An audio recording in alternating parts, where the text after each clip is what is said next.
Assalamualaikum warahmatullahi wabarakatuh. Salam sejahtera untuk kita semuanya. Rahayu, rahayu, rahayu. Pada zaman sekarang ini memang banyak sekali persoalan-persoalan yang dihadapi, entah itu kaula muda atau yang sudah berumah tangga ataupun yang sudah tua. Dan persoalannya macam-macam, mulai dari himpitan masalah ekonomi, dari persoalan masalah rumah tangganya yang gonjang-ganjing, dan juga persoalan mengenai bagaimana atau masa depan saya ke depannya ini bagaimana. Nah, semacam itu tuh sudah menjadi persoalan. Ini sebenarnya ada solusi. Ini salah satu solusinya sebenarnya. Jadi orang Jawa itu sangat menjunjung tinggi yang namanya atau menghormati benar terhadap orang tuanya. Karena diibaratkan orang tua itu adalah Gusti Allah kang katon, yang artinya semua ridhonya Tuhan itu juga tergantung ridhonya orang tua, dan murkanya Tuhan itu juga tergantung sama murkanya orang tua, dan itu sangat dipercayai. Nah, kenapa kok bahasan kita membasuh kakinya orang tua? Dari dasar bahwa ridhonya Tuhan itu juga tergantung ridhonya orang tua, dan murkanya Tuhan adalah juga tergantung murkanya orang tua, maka ini yang kita lakukan. Artinya begini, ketika kita lahir di dunia ini, yang sebagai lantaran utama hadirnya kita adalah karena adanya orang tua. Kalau tidak ada orang tua, maka kita tidak akan ada di dunia ini. Jadi berkat dan rahmatnya Tuhan yang ada pada kita itu, dan hadirnya kita di dunia ini, itu adalah dilantarkan atau dengan perantara orang tua kita. Makanya ini ada cara supaya hidup kita ini ke depannya lebih sejahtera, lebih bahagia, dan rumah tangga kita juga lebih harmonis, dan ekonomi kita bisa semakin lancar. Ini ada caranya, yaitu membasuh kaki orang tua. Karena bisa diibaratkan surga berada di bawah telapak kaki ibu. Itu orang tua kita.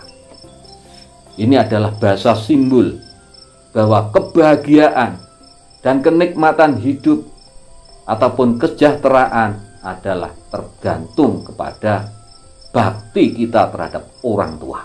Bagaimana caranya supaya kita mendapatkan ridho dari orang tua kita?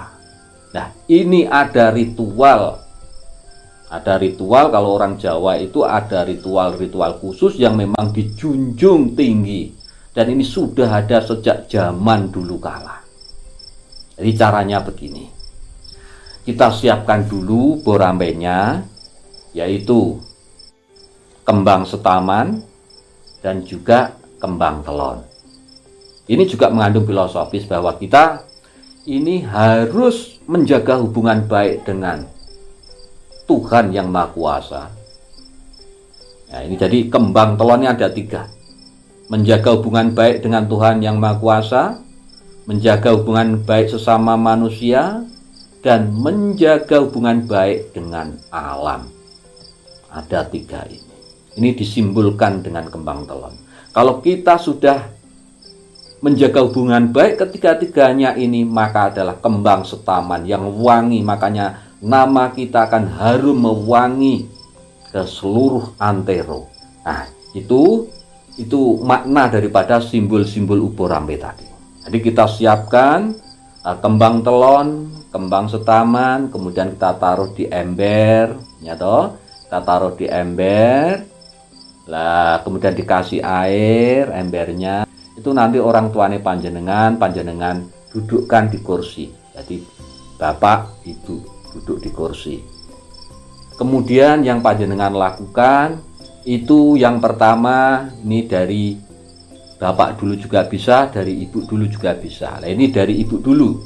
Jadi dari ibu, nanti kakinya ibu kita celupkan di ember tadi, atau kita basuh, kita cuci kakinya. Kemudian yang pertama yang harus kita lakukan adalah mohon atau menghaturkan sungkem bekti kepada orang tua. Ini yang pertama. Yang kedua adalah minta maaf kepada orang tua. Karena bagaimanapun juga dari kecil sampai seusia sekarang, panjenengan semuanya pasti entah besar entah kecil, entah disengaja atau tidak, panjenengan pasti punya salah terhadap orang tua. Makanya harus minta maaf kepada orang tua. Dan yang ketiga adalah mohon doa restu kepada orang tua agar hidup kula panjenengan itu mendapatkan ridho daripada Tuhan yang Maha Kuasa. Jadi yang pertama adalah mengaturkan sungkem bekti atau pujo bakti.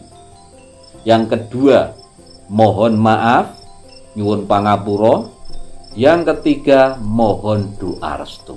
Nah, itu nanti terus dibasuh kakinya. Nah, kakinya ibu. Setelah itu ganti bapak. Sama. Jadi yang pertama sama bapak menghaturkan sungkem bekti, kemudian menghaturkan mohon ampun atau nyuwun pangapura, mohon maaf. Kemudian yang ketiga mohon doa restu. Nah, setelah itu, ya setelah selesai ritual itu, air bekas cucian daripada membasuh kaki orang tua itu tadi, kemudian kita gunakan untuk mandi. Jadi mandi keramas. Ya, mandi keramas semua bersih, pakai air tadi nanti ditambah dengan air yang baru. Kemudian sebelum mandi tadi kita niatkan yang pertama mandi untuk menghilangkan atau membersihkan jiwa dan raga kita. Itu niatnya. Yang kedua, supaya kita mendapatkan ridho daripada Tuhan yang Maha Kuasa. Jadi itu niatnya mandi itu tadi. Jadi membersihkan jiwa raga sama supaya Tuhan itu ridho kepada kita. Nah itu. Kalau panjenengan bisa melakukan hal ini 7 kali dalam setiap Jumat, minimal itu 7 kali, maka panjenengan akan mendapatkan hasil ataupun sesuatu yang luar biasa dalam hidupnya panjenengan. Delalah kersane Gusti Allah, rezekine panjenengan tuambah lancar. Delalah kersane Gusti Allah, keluargane panjenengan juga tambah harmonis, kesehatannya juga tambah bagus, kehidupannya panjenengan lebih sejahtera dan bahagia. Itu di dunia bahkan mungkin sampai ke akhirat nanti. Inilah hebatnya atau ampuhnya kalau kita mau membasuh kaki kedua orang tua. Kalau memang belum bisa melakukan 7 kali berturut-turut dalam hari Jumat itu tadi, minimal 1 kali jenengan lakukan itu, maka keajaiban akan menghampiri kehidupan panjenengan. Nah, kemudian begini, bagaimana seumpama orang tuanya sudah meninggal? Nah, kan begitu. Kalau orang tuanya sudah meninggal, caranya adalah kita ziarah di makamnya orang tua. Nah, jenengan bahwa tergantung sama panjenengan sesuai dengan keyakinan panjenengan masing-masing. Caranya sama. Yang pertama niatan ziarah itu tadi adalah 1. Menghaturkan sungkem bekti. Yang kedua mohon ampun atau mohon maaf kepada orang tua. Yang ketiga mohon doa restu kepada orang tua. Setelah itu baru panjenengan membacakan ayat-ayat untuk mendoakan orang tuane panjenengan. Itu sesuai dengan keyakinane panjenengan masing-masing. Itu minimal kalau bisa 7 kali berturut-turut. Itu bisa Kamis sore juga bisa, setelah asar juga bisa, atau hari Jumat pun bisa. Antara jam 10, 11 atau sebelum jam 12 atau sebelum beduk duhur, itu bisa, dan itu lebih bagus. Jadi itu bahasan kita kali ini. Mudah-mudahan kula panjenengan dan keluarga kula panjenengan semuanya tidak akan pernah melupakan jasa-jasa orang tua kita. Mudah-mudahan kita menjadi anak yang berbakti kepada orang tua, dan mudah-mudahan hidup kula panjenengan, keluarga kula panjenengan, anak turun kula panjenengan mendapatkan berkah dan rahmatnya Tuhan yang Maha Kuasa. Demikian bahasan kita kali ini, mudah-mudahan bermanfaat untuk kita semuanya.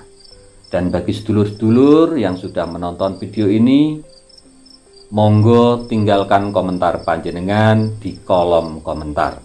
Sekali lagi terima kasih.